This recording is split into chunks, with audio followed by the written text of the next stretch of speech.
Okay, so Cavaliere's principle, we said, just says if two solids have the same height and the same cross-sectional area, then they have the same volume. And oblique prisms and cylinders would have the same volume as well as right prisms and cylinders. So here we have an example 3. Just didn't want it to throw you off that these are oblique shapes. Find the volume to the nearest tenth. So here we have on the left a prism with a parallelogram base. So, or I guess it's a rectangle base.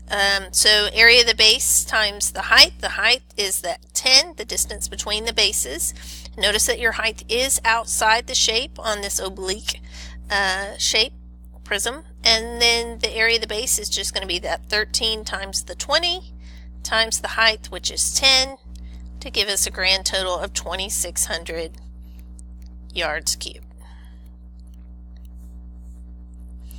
Then a little bit more exciting for part B, we don't know our height. Our height is x in this one.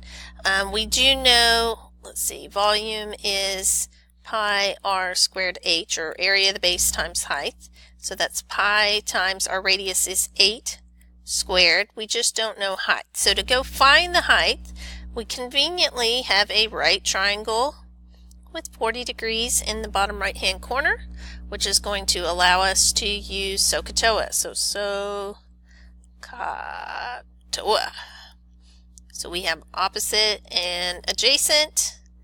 And so opposite is x, adjacent is 6, so that's TOA, that's tangent. So tangent of 40 degrees equals opposite over adjacent. So when I cross multiply, tan 40 times 6, x is approximately 5.034.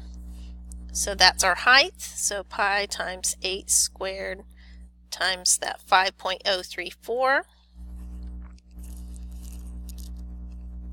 And we are putting in the pi since we're going to the nearest tenth. We don't have to leave it in terms of pi. So that's 1,012.3 centimeters squared. Oh, whoa. Centimeters cubed, sorry. Okay. And then I believe, oh, no, we have one more. Example 4, the volume of a cylinder is given to be 3,155.4 cubic meters and its height is 12.4. Find the radius of the cylinder. So we know that volume equals pi r squared h. Let's plug in what we do know. The volume is 3,155.4. And we know that height, this is pi times r squared times height, is 12.4. So really my only variable here is r squared. Keep in mind pi is just a number. And so my first step, I'm going to divide both sides by 12.4 to get that r squared by itself. So in my calculator, that comes out to be 254.4677, so on and so forth, pi r squared. Now I'm going to get rid of the pi by dividing pi by both sides of the equation. Since pi was times r squared, I'm going to divide by it. So divided by pi. So that gives me 80.9995, so on and so forth. Keep all those decimals, don't forget. And then my last step to get r by itself is to get rid of that square. So I'm going to square root both sides. I'm going to take the square root of that 80.99 number, and that gives me 8.99999.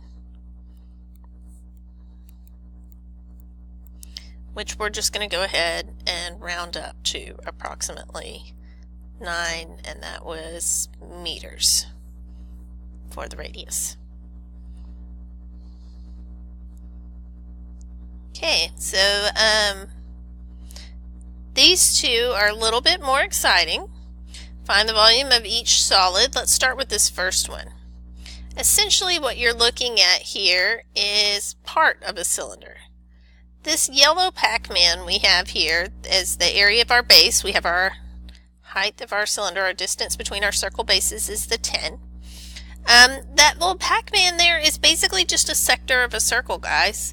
So what I'm going to do is I'm going to, same volume formula, pi r squared times h, or area of the base times h. The only thing different is I need to say what portion of the cylinder I'm doing. So if this is 120 degrees here for the piece that's missing, that must mean that 360 minus 120, 240 degrees, is how much it is from here around to here. So the portion of the circle I want is 240 over 360 times pi times 10 squared. Okay, we're going to put that in our calculator. And we get approximately 209.4 feet cubed. So that was the degrees over 360, just like we did for the sector. All right, on the U-try, even more exciting. It looks like what we have here is a cube on the inside, and on the two outsides we have two half cylinders. We know that together two half cylinders make a whole cylinder, and so we're going to add a whole cylinder plus a whole cube. And that's going to be our strategy. So for the cube, that's going to be area of the base times height. For the cylinder, that's going to be pi r squared h. Right? So area of the base, it looks like, is going to be this 5 times this 4 here. So 5 times 4. Our height, our distance between our bases, it looks like, is the 8. So that's going to be 160 for the prism. Then for the cylinder, we have pi times, I guess if my diameter is 4, then my radius must be 2.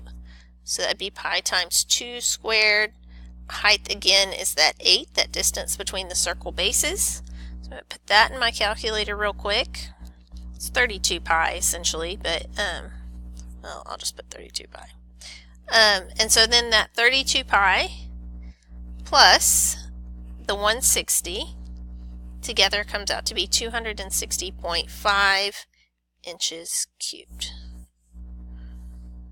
Okay, last problem. Can 12 centimeters tall fits into a rubberized cylindrical holder that is 11.5 centimeters tall, using 1 centimeter of thickness for the base of the holder. The thickness of the rim of the holder is 1 centimeter. What is the volume of the rubberized material that makes up the holder? So it looks like this is 1 centimeter, this is 1 centimeter, and the Coke can ends right there, and then there's 1 centimeter at the bottom. Okay, so volume of the koozie. Alright, so we have 2 cylinders here. I think big picture strategy, what we're going for is the rubberized holder minus the can, right? This is the can. Alright, so we have the rubberized holder has a let's see, the diameter all the way across is going to be 6.5 plus 1 on either side, right? So that's 8.5.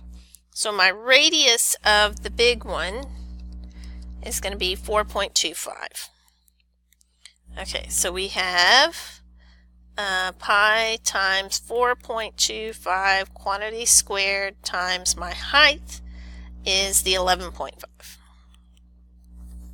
Okay, then for the can, they already told us our diameter on that one is 6.5, so the can radius is 6.5 divided by 2 is going to give us 3.25, right? So 3.25 squared times that height. We don't need the part of the can that sticks out. So still a height of 11.5. But wait, the can is not really, the hole in the middle here of the koozie is not really 11.5 tall. the hole that we need to subtract out is really only 10.5 tall, right? Because you have 1 centimeter down here at the bottom of the koozie. And so I'm going to subtract out 1 centimeter to make that 10.5 for the height. And so here we go. So in my calculator, I'm getting this first amount to be 652.567, and the second amount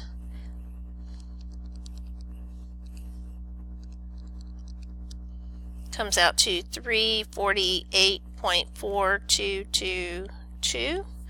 And so when I subtract those two numbers,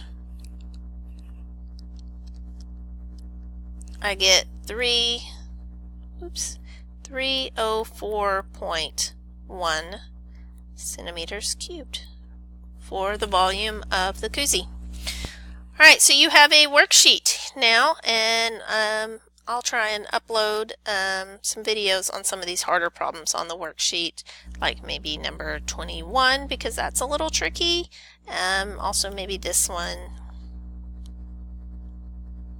And I think maybe you can handle the rest. Alright, see you later. Bye.